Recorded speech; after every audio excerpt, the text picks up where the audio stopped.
Thank you for tuning in to Voices for Freedom, an anti-human trafficking podcast. We want to acknowledge that the content we discuss can be emotionally challenging and may evoke strong reactions. The stories we share often delve into tough subjects related to human trafficking, which may be difficult for some listeners to hear. Our goal is to raise awareness and promote understanding of the complexities surrounding human trafficking. Listener discretion is advised.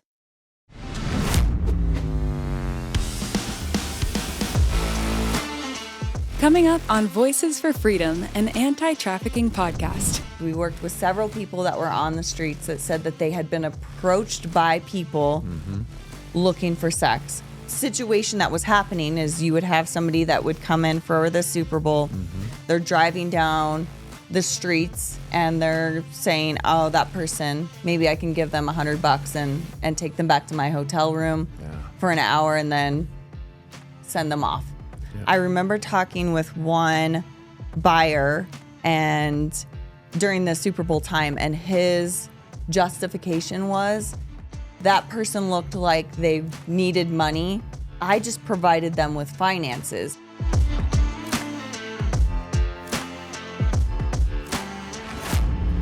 Welcome to Voices for Freedom, an anti-human trafficking podcast brought to you by Operation Underground Railroad. Along with my co-host, Jessica Mass, I'm Matt Osborne.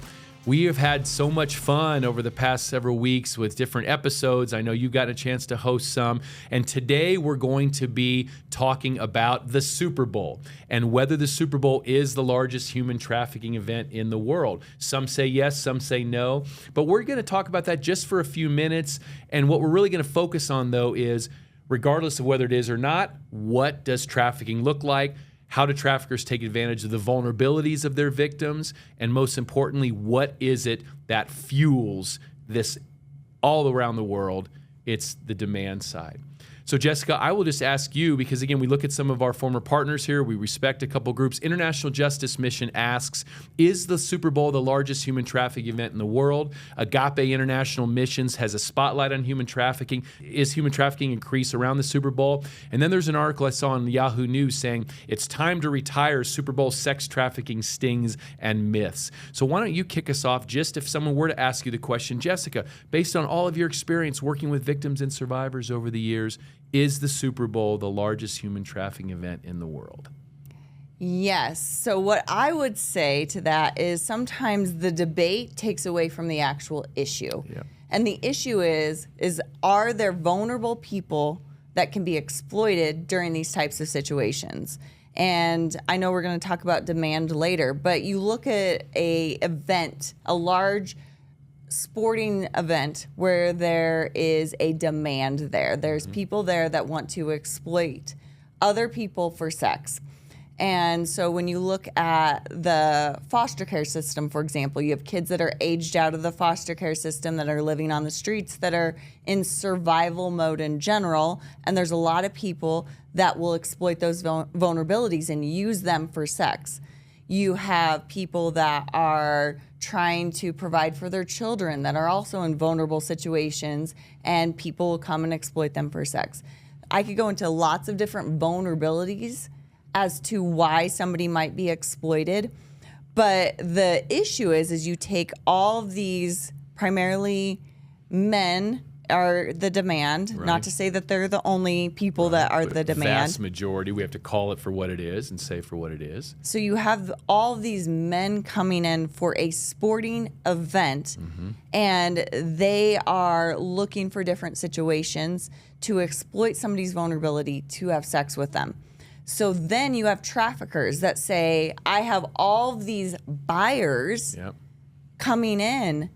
I want to exploit these men as well. I want to make sure I'm using these guys that are coming in for these sporting events and using these vulnerabilities of these people that can be sex trafficked. Right. And so you have a trafficker that's like, these are perfect events. I don't have to set this up. It's already set up. I've got buyers. I can exploit these girls with these vulnerabilities and the trafficker is like, I'm just going to bring these together and I'm going to profit off of everyone. Yeah, absolutely. And again, what I always say when someone asks me, because I probably have been guilty of saying, and the Super Bowl is the largest largest human trafficking event in the world, and we're going to talk in the next segment about some of the outreach you've done during Super Bowl times.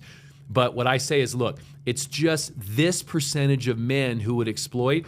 But when you bring together this amount of men, right, at a Super Bowl or a World Cup or a big sporting event, chances are there will be more demand there. And I will tell you that in the run-up to this most recent Las Vegas Super Bowl, I saw a lot of news stories on ramping up and federal task forces and Homeland Security taking the lead with the FBI, with Clark County, with Las Vegas police. They certainly expected a lot of human trafficking cases. I'm sure I've missed something, but I have not found any actual news stories of human trafficking arrests. The one arrest I saw was 2 clowns running onto the field during the game. They were arrested. So when you look at Las Vegas Super Bowl arrests, that's what comes up. But Agape International Missions, one of our former partners, we love them. They do amazing work. They actually put together some tallies over the past few years. So if you allow me to read here. So in 2023, they have no stats yet on 2024 Las Vegas. 2023, Glendale, Arizona. They had the Phoenix Police Department out, and they had 48 felony and 300 misdemeanor arrests during a crackdown on human trafficking and sex trafficking. 5 minors and 1 adult victim were removed from crime scenes. So you do have some, right, where arrests. 2022, then a year before, SoFi Stadium, Los Angeles, California. During Super Bowl week, 500 prostitution-related arrests were made in Southern California, resulting in the rescue of dozens of survivors. 2021, Tampa, Florida. They had 71 men arrested on prostitution-related charges in an operation they called Operation Game Over. I love that. 3 of them faced human trafficking charges. 6 survivors were rescued. And they have stats for 2020 and 2019, but you get the picture. But here's a question for you, Jessica, because again, it's being debated now. It's sort of a which comes first, chicken or the egg. Are there more arrests because the Super Bowl is causing more demand, or are there more arrests because law enforcement's ramping up because they think there will be more demand? Do you have any thoughts on that?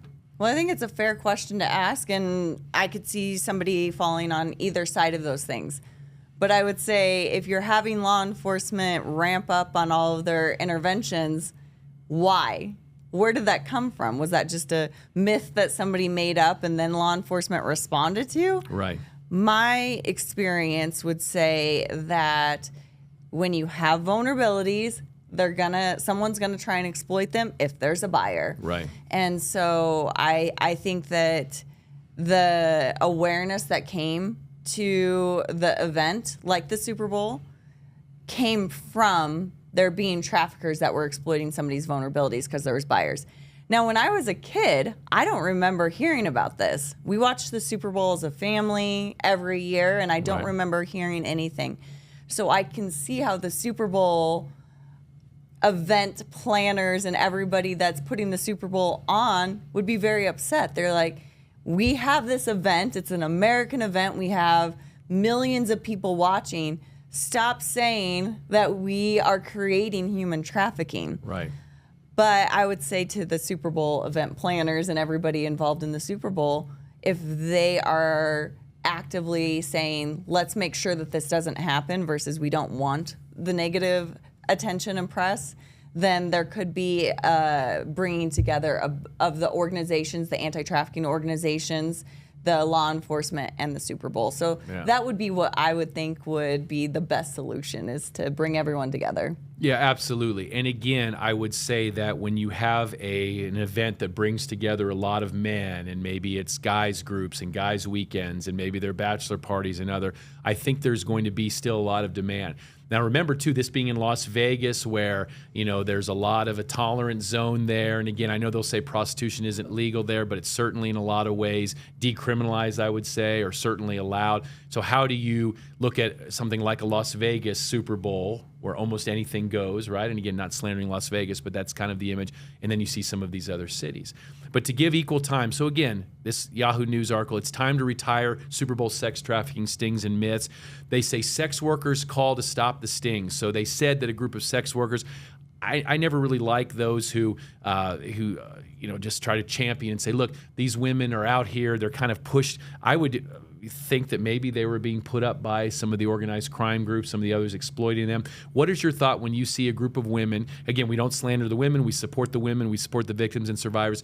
But those who are saying, hey, sex workers, we have rights. I never know for sure whether they really are there on their own free will and accord or whether someone is threatening them through force, fraud, or coercion that you're going to go out and you're going to picket. Do you have any thoughts on that? It's definitely a debated topic right now, both locally and on a national level. My own opinion on that would be if the sex workers are saying that and they are acting on their own accord, then there are still people that are being exploited. Right. So even if you have one group of people saying, let us work, we're working on our own accord, you have this whole other group that's being exploited, specifically minors. If you have a minor that's being forced, fraud, coercion, all those different things in any way, shape, or form, there's trafficking and exploitation happening. Right. And there are also women that I've worked with that are over the age of 18. Lots of women that I've worked with that are over the age of 18 that say, I thought I was going to do this. I thought I was going to be a model. This is in the United States. I thought I was going for a modeling job, a promotion, a promo model type of job. And then I was forced to be in an outfit that I didn't want to be in, whether that's a bikini, no clothes at all, things like that. And I was filmed during these situations, or I was forced to go and sleep with somebody, but I thought I was doing something else, and I was tricked into doing this. Yeah, absolutely. And I think as we start to wrap up here, again, we'll put just a quick bow on this whole Super Bowl. Is it a magnet? Is it not? Because, again, we really want to focus on in the second and third segments on what trafficking really looks like. And I love that's what IJM says. Look, no one knows for sure whether it's a magnet, but regardless, this happens 365 days a year. So to the extent that the Super Bowl raises awareness of human trafficking, I think that's great, right? We all are there. We want more people focused on human trafficking, but let's not forget the other 364 days of the year. So we're going to take a quick break. When we come back, we're going to have Jessica talk a little bit about some Super Bowl outreach she did a few years ago on behalf of Operation Underground Railroad. I'll talk briefly about the It's a Penalty campaign that o.u.r. supported in the past, but then we're going to quickly pivot to talk about, again, what does human trafficking look like every single day? Why are traffickers able to pry on women and girls with vulnerabilities, boys and men as well. And then we can dive into a little bit about what I think is the most important is the demand side. Thanks for being here with us on Voices for Freedom, an anti-human trafficking podcast. Don't go anywhere. A big thanks to our sponsor, o.u.r Rescue Store, for supporting our podcast. The o.u.r Rescue Store is committed to responsibly sourcing products that ignite conversations about human trafficking, raising awareness, and contributing to the movement against it. With more than enough colors, designs, and items to choose from, there's definitely something for you. Find something you'll be proud to own and be an advocate for change. Visit store.ourrescue.org and use the promo code VOICES10 for 10% off your purchase. That's VOICES10 on store.ourrescue.org. Welcome back to the Voices for Freedom, an anti-human trafficking podcast. We are happy that you are joining us today because we want to talk about topics that are debated, that are hard conversations, and we want to bring light to them, and we want to invite you into them. Maybe this will help spark a conversation at your dinner table tonight because we care that more people start engaging in this anti-trafficking movement because that's the only way that trafficking will have an end to it. We need everyone. And so that's why we talk about these conversations and these topics that are debated. And so, Matt, we've been talking about the Super Bowl specifically. That's right. And we don't want to stay on this too long, but I will share a little bit of my experience when I was doing outreach with several different local anti-trafficking organizations on the aftercare side. That's right. Remind me, was that the Tampa Super Bowl? I'm trying to think from a few years ago. Where were you? Tampa. Tampa Super Bowl, right? Yeah. Okay, absolutely. Yeah, and I wasn't even involved in that, but heard from you afterwards what you were on the ground. So share a little bit, with the audience on some of the things o.u.r. was helping to sponsor during that Super Bowl a few years ago. So we did actual street outreach because we knew that the vulnerabilities of the girls on the streets could be exploited. and that people could lure them into being purchased for sex when that's not something they normally would have been involved in, but because of their vulnerabilities and there being such a demand for sex. We also worked with law enforcement on the ads that were created online. And so there were several ads that I personally saw and that we were a part of calling those ads, where there would be people that are advertised online, whether that's Craigslist, their local KSL type of platform, and then you go into your TikTok, Instagram, Facebook, all those different types of social media platforms as well. But the ones that we were working with were more of a Craigslist type of platform. So you would have girls that were being advertised on there. And I've seen this throughout the years of working in anti-trafficking, where they'll advertise minors for sex using specific words that somebody that knows what they're looking for. Little codes, right? So law enforcement's not going to trigger their algorithms or anything, right, to go and try to bust them. A little bit sneaky. Do you remember some of the terms or some of the terminology they were using? I try not to say those terms because I don't want to spark someone to go look for that. Good point. Yeah. It's disturbing as well, some of the things that they use to refer to for minors and how to specifically find them. And I imagine pedophiles every year, right? The networks are changing the words. They're trying to stay one step ahead of law enforcement, right? Yep, exactly. And so having those children and adults listed on those different platforms, and then we would call and we would then hear typically a man on the other line saying, this is the price for that person if you want to purchase them. We would let them know that we were actually not there to purchase them, that we are an intervention organization. We would report that number to law enforcement, that phone number that we called, and then they would take over from there. Yeah. So there was that side of things. Then the outreach side of things, we worked with several people that were on the streets that said that they had been approached by people looking for sex. Situation that was happening is you would have somebody that would come in for the Super Bowl. They're driving down the streets and they're saying, oh, that person, maybe I can give them $100 and take them back to my hotel room for an hour and then send them off. I remember talking with one buyer and during the Super Bowl time, and his justification was that person looked like they needed money. I just provided them with finances. Yep. And so I did them a service by sleeping with them and giving them money. Anything they can excuse or protect themselves. Do you remember the It's a Penalty campaign, which they still use as well? And I noticed that in Las Vegas this past year, and I saw, or this past Super Bowl just a few weeks ago, that they had many of their main resorts and casinos supporting, including the Las Vegas Raiders, some of the airlines, including Carlson Travel Companies, which is where our new CEO, Tammy Lee, had some experience in the past. o.u.r. was a sponsor a few years ago of It's a Penalty, that campaign. And I remember in the American Way magazine, American Airlines, that we were there listed in this ad. And it was 4 people flying to Florida. I can't remember if that was the Miami Super Bowl or which one, but on a big American Airlines route. So that's interesting to know that o.u.r. was on the ground. Hopefully we can help in the future. But while we have time in this segment, as we mentioned a few minutes ago, regardless of whether the Super Bowl is or isn't the largest human trafficking magnet out there, that is beside the point, because this happens on the other 364 days as well. Talk to us a little bit about sort of what trafficking looks like in the U.S., certainly with the survivors you've worked with, because it's different overseas, and we'll have other episodes that talk about that overseas. But what does it look like here in the U.S., and what are the traffickers preying on? Because remember, in our last segment, we're going to talk about the buyer, the men's side, but talk about from the victim and survivor perspective on why there are so many vulnerabilities. I'll touch on It's a Penalty campaign a little bit too, because I remember that so well, because Liam Neeson is who did it. Yes. He was such a supporter of anti-trafficking, because he's the one that always gets referenced for Taken. Right? So many people, all they know about human trafficking is Taken. Okay, it's not Taken, it's not Pretty Woman, it's somewhere in between. So you're absolutely right. Yeah, and Liam Neeson was like, I don't want to be the reason why people think that this is the only way that trafficking happens. Yes. And so he stepped up, was a part of that campaign, It's a Penalty, and he wanted to be a part of the solution, not just the reference that all anti-trafficking organizations use. It's not just like the movie Taken. I had forgotten about that. Yeah, I had forgotten. But that's, we love Liam Neeson for so many reasons. Well, good. We'll talk about a little bit about these vulnerabilities because, again, at the end of the day, that's sort of the source and then preyed upon because of the demand.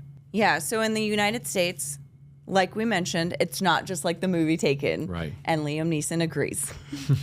And so in the United States, a lot of times somebody can be trafficked from their own home, still living at their house, and there'll be different situations where the trafficker will contact them on Instagram, and they'll start to make them think that they're a 16-year-old boy who's attractive, and they'll make this girl fall in love with him, and they'll really groom somebody. And in the United States, grooming and how it happens is so prevalent that if we're not educating our children, all of our children are at risk for this. Yeah. And so they'll contact them on Instagram. They'll make them think that they're their own age, try to make them fall in love with them, sometimes called the Romeo trafficking. So they'll get them either to send pictures of them in swimsuits or nudity, and then they'll make them think that they're just sending them to them. And then they'll start to ask for more and more and more. And what happens if they don't send them more and more and more? Then they say, well, I'm going to send the pictures you've already sent me to your parents. I'm going to post these on social media. And so they start to manipulate them to get them more. And oftentimes what they'll do with these pictures, with these videos, is they'll sell them online for child explicit material, formerly called child pornography. Yep. And so they'll sell their images. And so now they're using them, and they feel like they have control of this vulnerable girl, which can be anyone. It can be somebody who is a honor student. I've worked with kids that are from very wealthy homes. I've worked with kids that are from extreme poverty. And so when you look at the social media side of things and how people are being sexually exploited and trafficked on social media, if we as parents aren't a part of being involved in our kids' social media, they are all at risk. Yes, absolutely. You know, I saw one time, and again, I'm not the expert you are on sort of the vulnerabilities, but I remember from my school days, Maslow's hierarchy of needs. These traffickers fill those needs. Is it some of the basic needs of food, water, shelter, clothing? Is it needs of feeling belonging, feeling love? And I use the example of my two daughters now, who are college age. They're kind of through the danger zone for the most part. But one of my daughters didn't want for any of those type of needs. However, she always needed to be told she was beautiful. She always needed to be told that she was radiant. And I know oftentimes that's sort of how they lure them in. You talk about the Romeo aspect, but let's not kid ourselves. It's not just people from broken homes. It's not people who don't have any chance, at life at all. It's just something that triggers a girl's needs, a boy's needs, and that's how they get lured into the network, right? Exactly. And I think you hit right on it, where we all have a desire to have belonging. And sometimes those are things like, I need to be told that I'm attractive because that's what makes me feel like I'm wanted. And so traffickers will exploit that. Other times it's, I'll give you a cell phone, and now I've got the coolest, latest iPhone, and now I look cool amongst my peers, but then the trafficker is going to then use that as a grooming tactic to say, now you owe me this. Right. And so I would say that in the United States, does kidnapping and trafficking happen? Absolutely. But there's also video games, for example, where you have the chat rooms on the side, and you'll have somebody pretending to be another child, and then they get their address, and then they get them to either come to the trafficker coming to their house, or get the child to meet them at a park. And so there's things like that happen where you have to really be involved. Yeah. And sometimes one of the things I've seen is that if the parent isn't highly involved in their child's life, that doesn't mean the best friend's parent can't be. Correct. So I would say as a community, as a whole, we need to be looking out for our own children and for our kids' friends as well, because we really have to all be looking out for our kids, because traffickers are waiting to prey on the vulnerabilities of children. Yeah. And again, as we said, Can't be emphasized enough, though. All of what you just talked about, this grooming, preying on vulnerabilities, dangers of online and in-person sexual exploitation, this happens 365 days a year, not just on the Super Bowl and not just in the run-up of the Super Bowl. And that's what I think people need to know of, that this is happening. We're going to have some episodes down the line where we talk about online safety. We talk about cyber, grooming. What we're going to do now is we're going to end this segment here, and we're going to come back for the final segment, and we're going to talk about from the other end, the demand side, the buyers, something that's near and dear to my heart because I think this is the long-term solution. And we'll be right back in a few minutes. Don't go anywhere. This is Voices for Freedom, an anti-human trafficking podcast. I want to thank our sponsor, the o.u.r store, for supporting this podcast. Did you know the o.u.r Rescue Store features survivor-made items? In this critical fight, they serve as symbols of hope.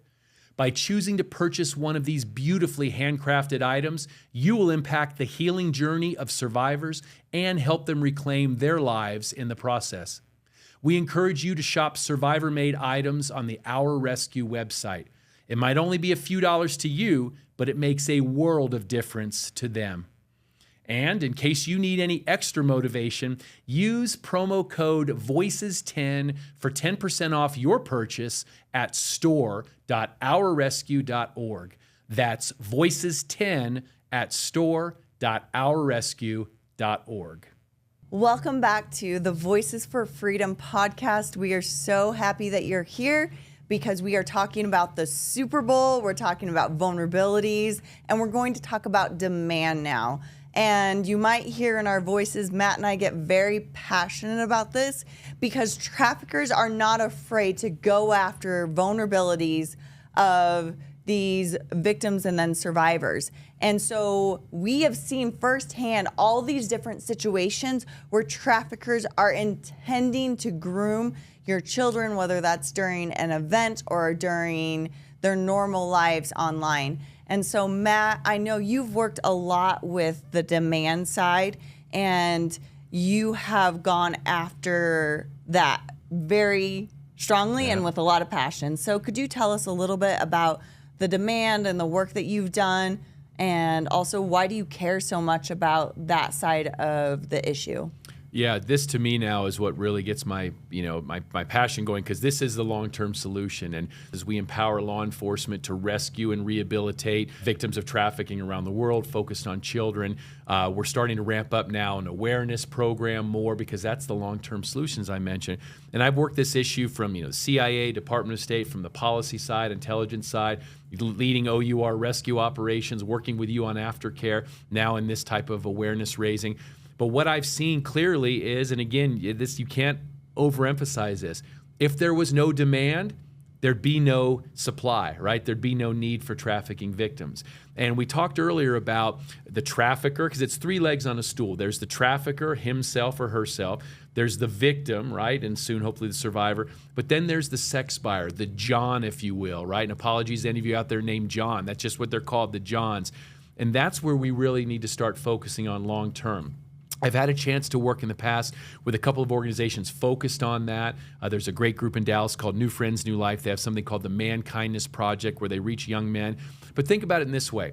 No man just wakes up one day at the age of 30 or 40 or 50, and you know this, and says, today I'm going to dial up a prostitute. I'm going to get online and get an escort. I'm going to go to the Super Bowl and go with some buddies and get a stripper and then pay to take her to do whatever. It's a journey of 1,000 steps. And those first steps are objectifying women, calling them certain names, the B word and worse, or thinking of them as that, is boiling all of their essence as a human being into their sex parts, right? Going with the flow. Hey, we're going out tonight and we're going to look at this and that. And if we can stop that early on, if we can truly define for men that this is trafficking, it's not prostitution. These are victims out there. They're not volunteers. Then I think that's the long term. So any men out there, right? And I know you're tuning into this because you're part of the solution. Well, that's what we need you to be. So many around the world might say, well, I would never buy sex, so I'm not part of the problem. Well, that's great, but that's the floor. We need to raise the bar here, and we need to encourage others to educate. So a lot of that is talk about healthy masculinity. And I can sit here and talk till I'm blue in the face, and I will a little bit more in this segment as we go back and forth and talk about toxic masculinity, talk about pornography, talk about these type of things. But the most impactful is what you see, Jessica, on your end, the survivors, the victims. Can you share, again, and obviously protecting identities, protecting things, but what have you been told in the past? Because remember, you're dealing with these vulnerable women right after the rescue who have just been raped and abused for weeks, months, years.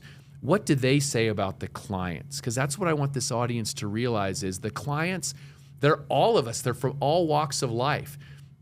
Average 6-figure income, married, have kids. Well, we wish, don't we, that traffickers and predators would walk around with horns and a tail, right? That would walk around where we could, no, that's a trafficker, that's a pedophile. No, they're in society.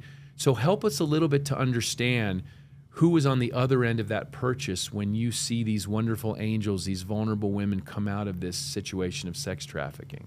Yes. So, Matt, first I want to say I'm so glad that you are willing to talk about all of these different things from a male's perspective, because what I hear a lot of my male friends say is they're like, well, we don't talk about this as guys. Right.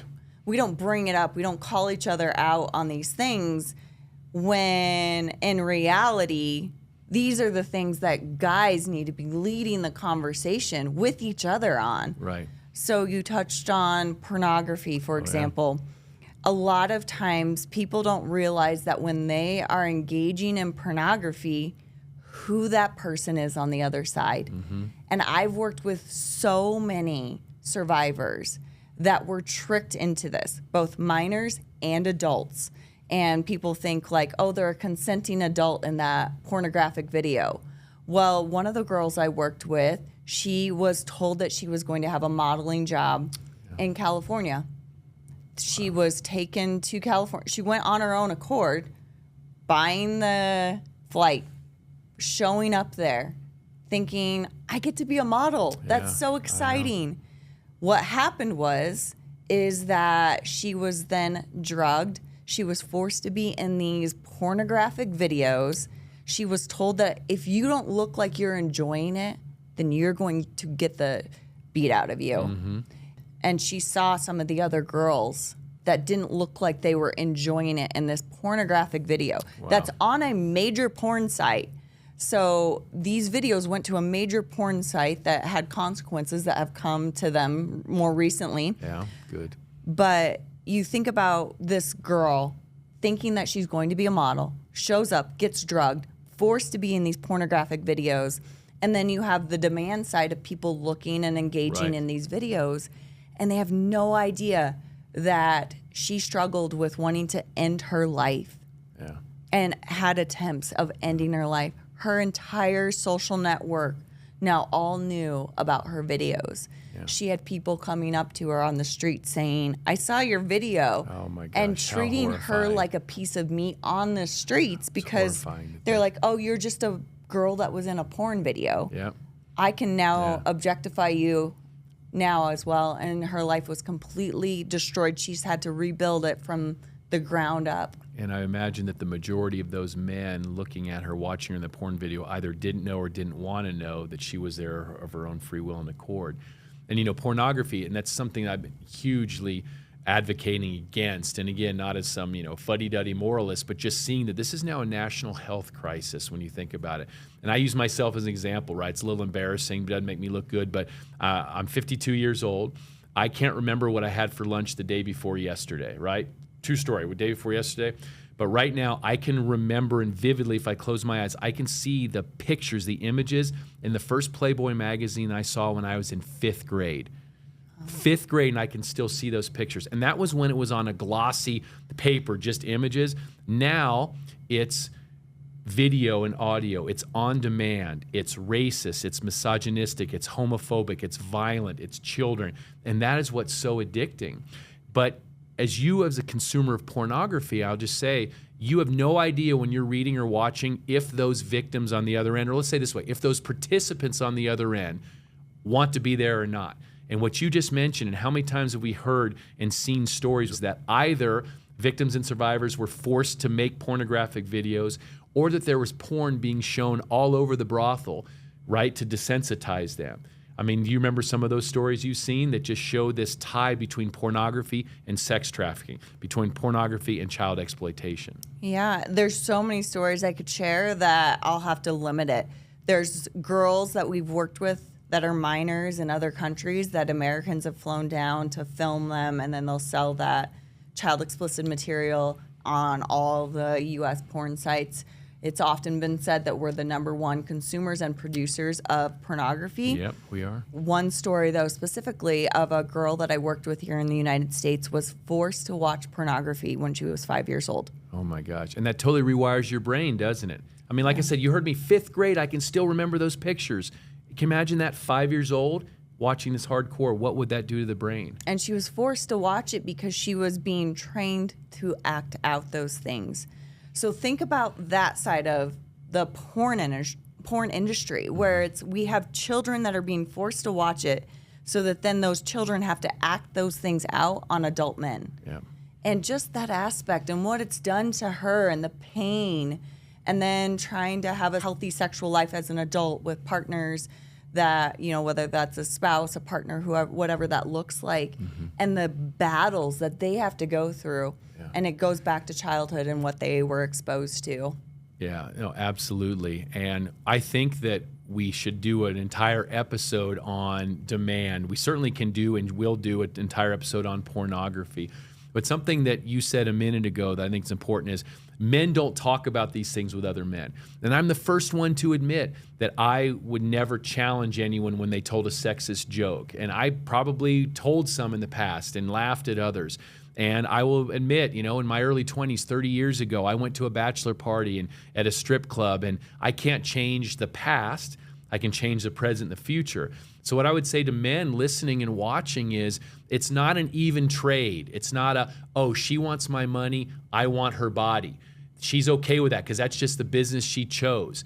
That's not true. Or even if perhaps she signed the line, okay, I'm going to work in this table dance bar, I'm going to work in this industry. She didn't grow up, I would argue, wanting to be in this industry. And likely one or more bad things happened to her in the past. And I'll give you like kind of last time to talk about this, maybe use a real world example that someone who shows up to work in the sex industry perhaps was raped by a stepfather, kicked out of the house, hooked on drugs.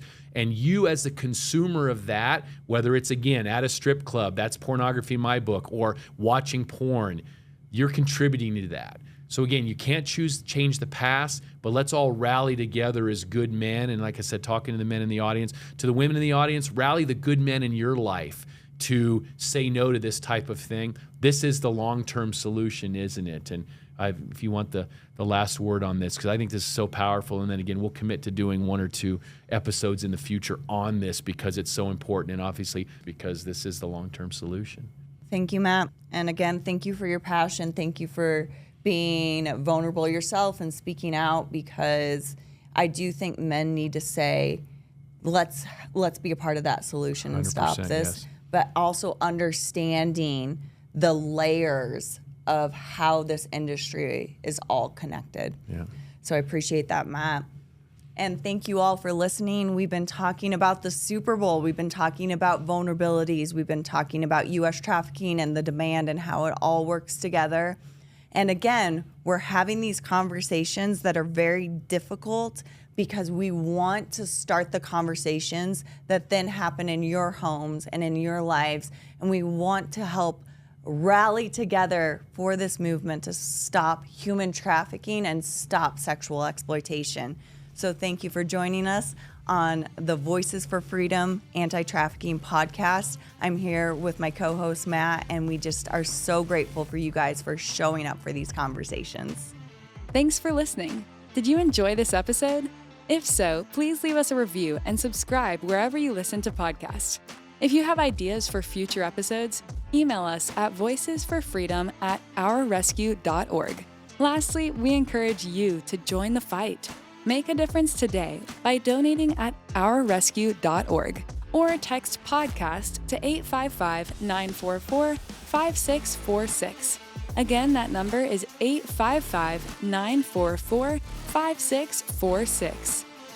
Be sure to join us next week as I interview Lieutenant John Hanning, one of the handlers of our amazing ESD canines. Be sure to watch us on our YouTube channel to actually see this amazing dog. You won't want to miss it. Join us then.